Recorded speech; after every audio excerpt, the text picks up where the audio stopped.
Welcome to ATech. Today we will discuss that how you can hide WhatsApp online status and last seen. So first of all, open your WhatsApp and on top right corner click three dots. So in the last we will click on settings. In settings we will move to privacy option on third number.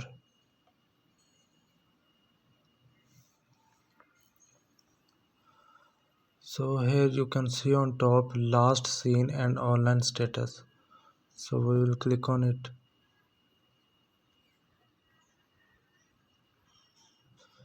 Here you can see who can see my last seen.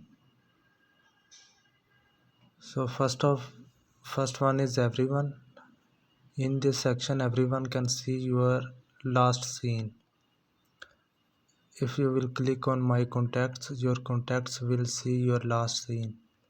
If you see on my contacts accept, then you can select the contacts to whom you don't want to show your online status, and nobody can see. So in the other section, who can see when I am online? So you can select everyone or same as last seen. So I will select only my contacts, and in this way you can hide other people from it.